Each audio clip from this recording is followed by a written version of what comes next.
Welcome to Within the Frame, where we bring the most pressing issues across the globe into focus. I'm Kim Mok-yeon. Tensions in the Strait of Hormuz remain high despite signs of renewed diplomacy between the U.S. and Iran. President Donald Trump says Washington is suspending Project Freedom aimed at securing commercial shipping routes while still maintaining pressure on Tehran through a maritime blockade. And as the conflict reshapes the broader strategic landscape, attention is also turning to how states like North Korea are interpreting the situation. At the same time, Pyongyang has revised its constitution to formalize its two-states framework and remove long-standing unification language, raising fresh questions over Pyongyang's strategic direction and its deepening ties with Russia. For a closer look into these latest developments, we're joined in the studio by Kim Mok-yeon, Senior Research Fellow at the Institute for National Security Strategy. Welcome to the studio. Good to see you again. And also joining us online is Robert Kelly, Professor of International Relations at Busan National University. Thank you for joining us, Professor. Thank you for having me. So let's start the discussion right away with President Trump's announcement that the U.S. would temporarily suspend Project Freedom just a day after launching it. He says the move reflected major progress in negotiations with Iran, but at the same time maintained that the blockade would remain in place. How did you see this? And do you think there's some actually chance for the two sides to find common ground? I do think there's actually a fair amount of space for common ground, but I don't actually know if the president has had any meaningful negotiation with Iran. I mean, the president has said this on several occasions in the past when really nothing wasn't happening, when nothing much was happening. The president's not a particularly reliable counterparty any longer, particularly when it comes to the provision of information about the war, which is to say the president often exaggerates and sort of makes things up at this point. And so it's just not clear to me at all that the president is in fact negotiating with Iran. I think, again, what's going on is what's happened in the last month or so, which is that the president is looking for an easy exit. He's looking for an off-ramp to get out of this thing, right? He's looking for some kind of excuse to sort of end the blockade because he's just not really that interested in the conflict anymore. Doesn't really know how to win it. It could easily kind of sort of grow into a quagmire, as you see right there in the footage where all the ships lined up. I mean, it's kind of a mess, and the president doesn't really know how to win it, right? And he's sort of facing his voters back home. He doesn't want to say that he was defeated by Iran or some kind of stalemate, and so he's stuck, right? And I think that's really why he keeps saying every couple weeks that there's some kind of progress in negotiations with Iran, when in fact there's really not. I mean, the strategic situation, I would argue, is basically the same today that it's been for the last 5 weeks, right? Which has had this kind of like mutual blockade. There's no traffic moving through. The United States isn't striking Iran anymore because Trump doesn't want to do that because of the bad press. But I mean, nothing much has actually happened, right? So, I mean, the fact that sort of, and you can see this in the way, sort of the casual way that Trump sort of switched on and off with this kind of language, right? Yesterday it was a Project Freedom or whatever, and it's this big deal. Marco Rubio's out there defending it, and today Trump says, oh, well, that's over. Right? And he's just kind of swinging from position to position, which I think indicates the kind of casualness, the kind of flippancy with which Trump has approached the conflict from the beginning. And so the idea that Trump has suddenly had some talk and some breakthrough with Iran in the last 2 days, unless there's something really concrete on the table, this is the same kind of language you've heard from the president for the last month, and I'm pretty skeptical that it's true. So, my sense is that really not much has changed. We're still in this kind of like blockade standoff, and the president hasn't really gotten any kind of a breakthrough. Mm-hmm. It sounds to I hear that it means that the situation could even take longer. The current situation. Yeah, I mean, I think basically it's been a stalemate now for about 5 weeks, and I think that's really what's continuing here, right? I mean, there's just not very little traffic is getting through, right? And that's really the core issue, because eventually it's going to feed through into the world economy, right? Gas prices are really going to spike probably by the end of the summer, right? As inventories get run down. And the president doesn't really have a way out, right? I mean, the best way to win the conflict would be to invade Iran on the ground. And he doesn't want to do that because it's a quagmire, right? He doesn't really know how to force the strait. He's afraid of sending the U.S. Navy into the strait because the battle space there would be so narrow that U.S. ships would be very vulnerable to mines and drones. And it would just be a disaster for his presidency if a U.S. warship was sunk, right? The whole world would see it on CNN. You see some sinking American aircraft carrier, but that would end his presidency overnight. And so Trump doesn't really quite know what to do. And I think this is why we've heard again and again, like every week or so, the president says we're on the verge of a breakthrough, right? He swings from we're going to annihilate them and bomb them to, we're on the verge of some kind of breakthrough. And it's exactly that flippancy. It's this kind of on, off, back and forth, which I think tells a lot of the analyst community that the president doesn't actually have a plan, that there is no progress. And if there was progress, you would see it, right? More ships would be going through, and they're not. And so, my sense is that we're still where we were a month ago, which again is this kind of like weird maritime stalemate, right? Where no one can go through because both sides are in this kind of weird staring contest, this kind of competitive blockade. So it's really a concerning situation right now. And amid this, South Korea's cargo ship that was anchored there, it has exploded, and the government is now working to look into the details of that. So if this actually turns out to be an attack, Dr. Go, do you think it could be a warning signal directed at any country? Well, right now, of the two countries concerned here, the United States and Iran, United States has indicated that it was actually the attack against a Korean ship, container ship was carried out by Iran, but Iran has denied it. So, and there are also reports that this attack, it wasn't the only Korean ship that was targeted, but also the Chinese ship that was nearby was attacked as well. So it seems to be that combining the Iran statement as well as the fact that this Korean ship wasn't the only target on this attack, it's likely that Iran didn't really specifically target the Korean ship. So if that's indeed correct, then there's no specific message from Iran to Korea. So I think what Iran is doing is, in fact, trying to manage the escalation ladder as carefully as possible, because there's a conflicting interest for Iran. Iran wants to maintain high level of tension in the Strait of Hormuz to have a disruptive effect, essentially impose deterrence on the United States and by targeting ships that are trying to transit through the strait, but at the same time doesn't want to escalate the situation any further, just in case the United States might take that as a major escalation and resumes the military operation against the country. So it has to manage the tension very carefully. And I think this is the reason why Iran probably didn't use a very powerful weapon against the Korean container ship. And if that's indeed the case, then the message that Iran tries to deliver here, it's not a warning message against South Korea, but rather essentially maintain high level of tension so that all the players involved, all the ships that are right now stuck in the Strait of Hormuz or the Gulf of the Persian Gulf, to remain deterred by the Iranian action. I think that's how Iran can maximize its negotiation leverage vis-a-vis Washington right now. So largely a strategy from Iran, Exactly. we're seeing. Now, but following this incident, Professor Kelly, President Trump has blamed Iran for the attack on the Korean vessel and argued that the time has come for South Korea to join missions related to the Strait of Hormuz. Even though, this latest Project Freedom has been suspended, instability, of course, is continuing. What would a realistic response from the Korean government be at this situation? Well, I think the president is, again, he's desperate to find a way out of the conflict. He's looking to sort of dump this on anyone he can find, right? And that's why I think you got suddenly, about halfway through the war, the president talking about some multinational force that should just kind of show up, right? I mean, that, a month ago, it was sort of the British and the French were supposed to do it. And then just yesterday, Trump was talking about how, well, China should get involved, which is something he's mentioned before, right? And again, I mean, the flippancy, the inconsistency, the way these kinds of messages sort of pop up and the president puts them on Truth Social and stuff like that, all of that kind of indicates a lack of seriousness about this, right? A kind of lack of preparation, right? The president had been interested in having some kind of coalition on standby in preparation for a closure of the strait. He would have contacted U.S. partners and China perhaps even before this thing had happened, right? And then the war didn't go the way he had assumed, probably thought the war would be over in a couple of weeks, right? And now he's got this sort of blockade of the strait. He doesn't really quite know what to do with it. And so again, he's kind of looking for an out. And to the extent that any ship, here these Korean ships are showing, to the extent that any country ship gets hit, Trump's going to say, hey, look, the Iranians are your opponents too. Why don't you come and help? Again, I think the idea is just for sort of Trump to get off the hook, which is why nobody's come.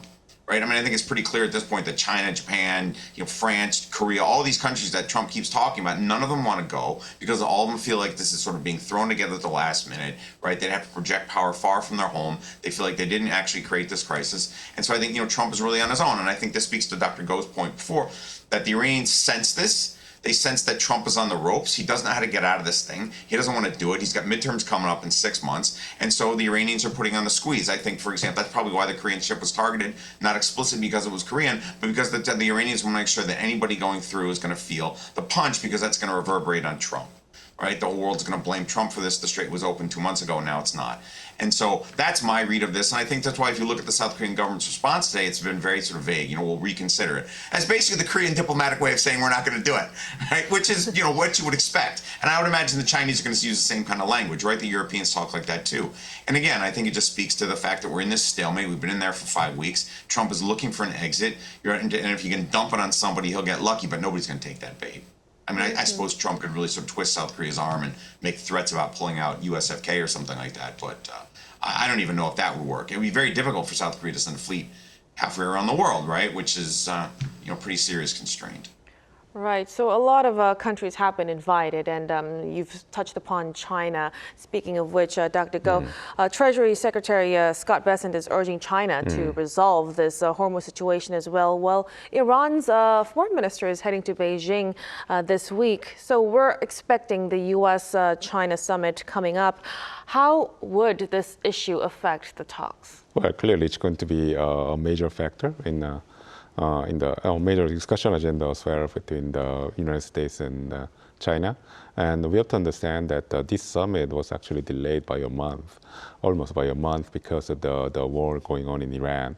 And the reason is because I think President Trump tried to essentially resolve the Iran issue before having a meeting with President Xi of China, taking into consideration the fact that China imports like 90. I mean, in fact, 90% of Iran's oil export goes to China.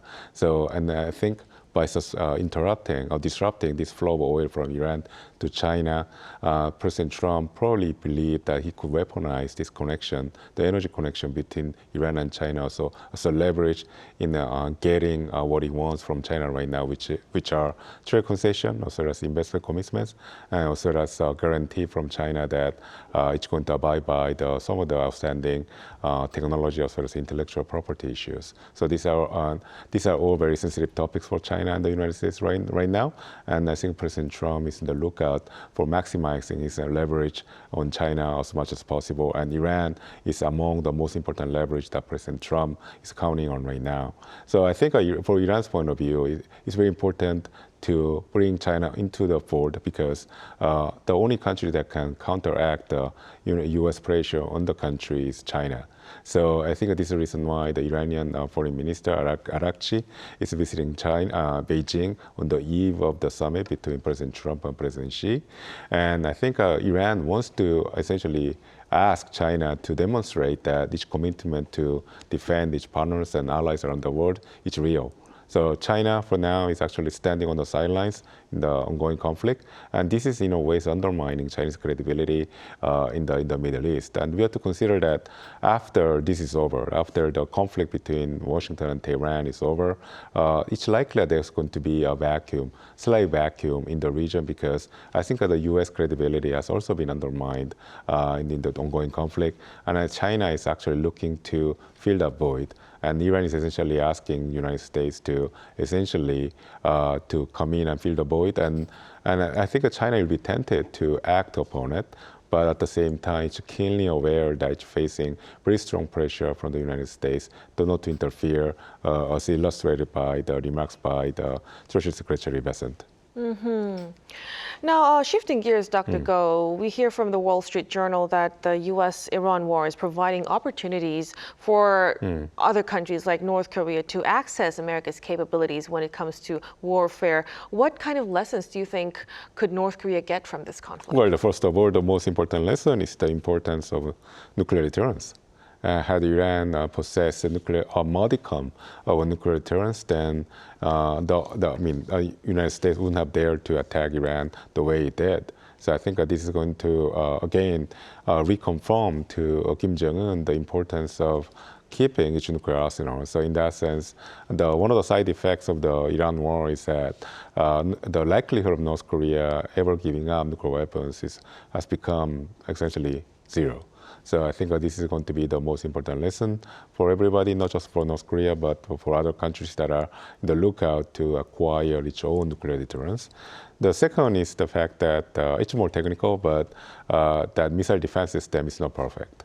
So we have seen that the missile defense system not just by Israel, but also the ones that United States had deployed in the Middle East, wasn't quite perfect. Iran has been able to perfect its tactics to undermine some of the defenses.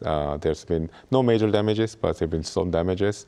And we have seen that just a little bit of damage has economic consequences. So in that sense, I think missile defense system cannot be the perfect answer to missile threats. And this is a major lesson, not just for North Korea, but also for South Korea. And we have seen that North Korea is already incorporating some of the lessons. We have seen that North Korea had tested putting the cluster bombs on top of each ballistic missiles. So this is the first time that we have seen North Korea doing it. So in that sense, I think North Korea is clearly aware of what's taking place in the region right now. And thirdly, I think another important point is that the importance of the alliance with the United States, but in multiple ways.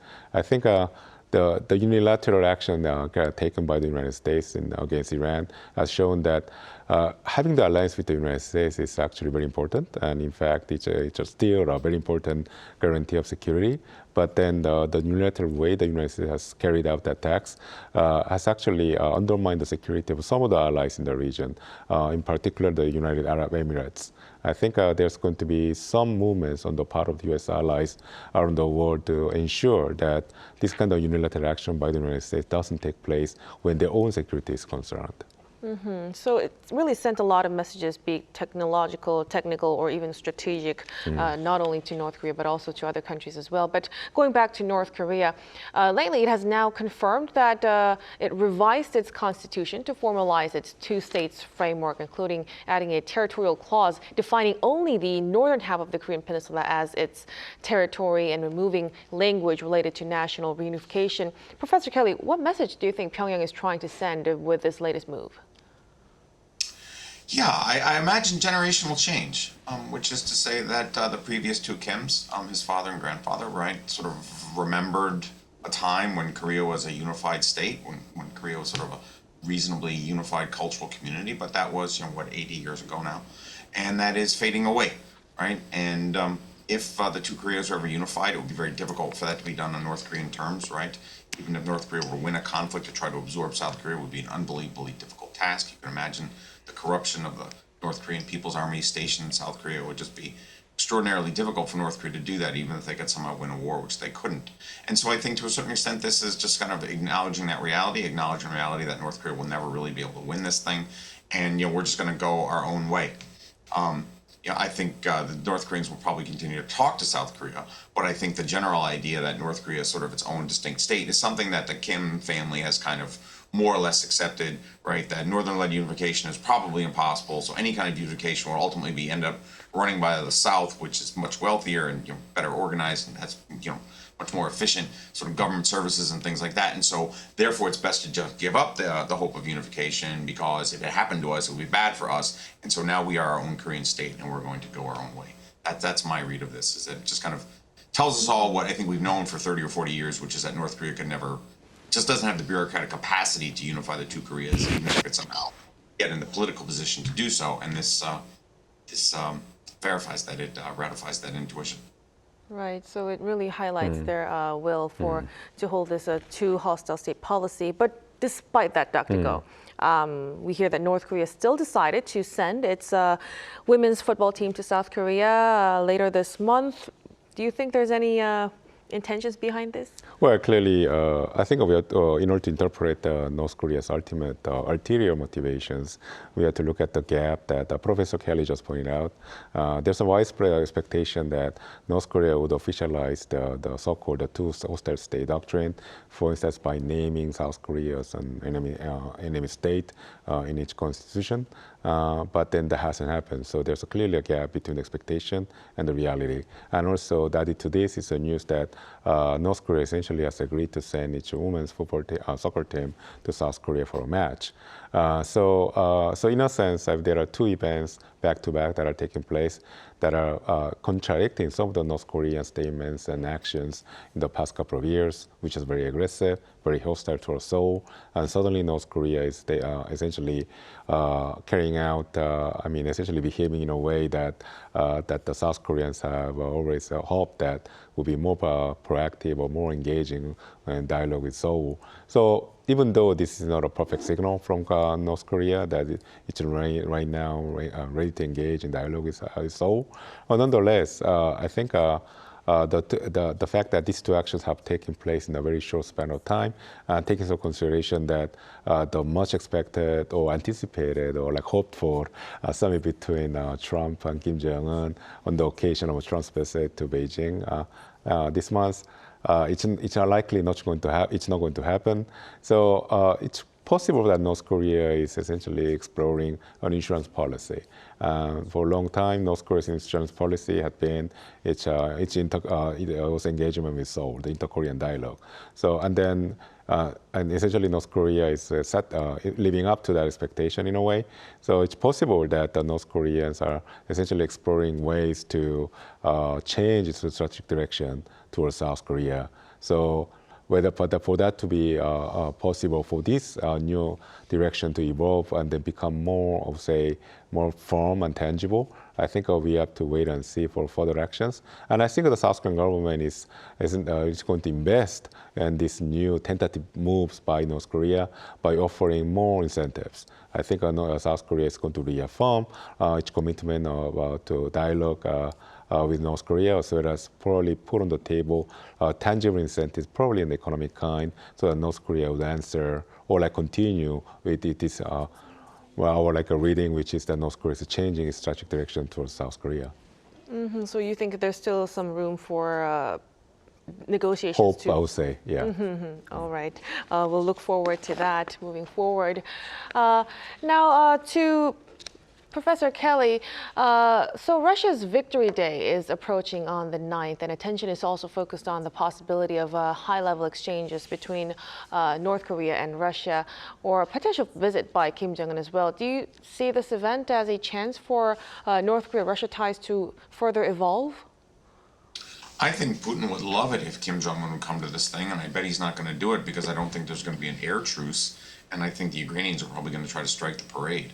I mean, at this point, I think it's pretty clear that Ukraine's got the ability to strike most of European Russia, right? We know that Ukraine's drone force and missile force has become substantially better. The last I saw in the media was that only 4 countries had actually accepted to come to the event, and it's like Belarus and, I think Kazakhstan and Slovakia and a few other sort of small countries, that nobody really wants to go to this thing. Other elites in other countries don't want to go to this thing because they're worried that the Ukrainians might actually strike it, which is why apparently Vladimir Putin was asking Donald Trump to lean on Ukraine to agree to some kind of truce for the day. If I were the Ukrainians, there's no way I would do that because this is a great leverage point, right? If the Ukrainians can strike the parade while it's happening, it really illustrates just how far the war has reached into Russia. So I'd imagine that Kim, being concerned about his own safety, probably won't go. But perhaps he'll sort of show up or send some other people or something on the side to negotiate with the Russians. The fact that the Russians are standing behind North Korea gives North Korea a little bit more room to play hardball and difficult with Japan, South Korea, United States, and so on. So I would imagine the parade will be an opportunity for North Korea and Russia to speak about these things, but I would be very surprised if Kim Jong-un himself or anybody high in the leadership were to go, because I think the event itself is probably under threat. Mm-hmm. So we'll look how these developments would unfold in the coming days. Thank you so much for your insights, Professor Kelly. Thank you very much for having me. And of course, Dr. Go, we really appreciate it. My pleasure. And that'll be all from us on Within the Frame tonight. Be sure to tune in again next time as we continue to explore the stories that matter. Until then, stay informed and engaged.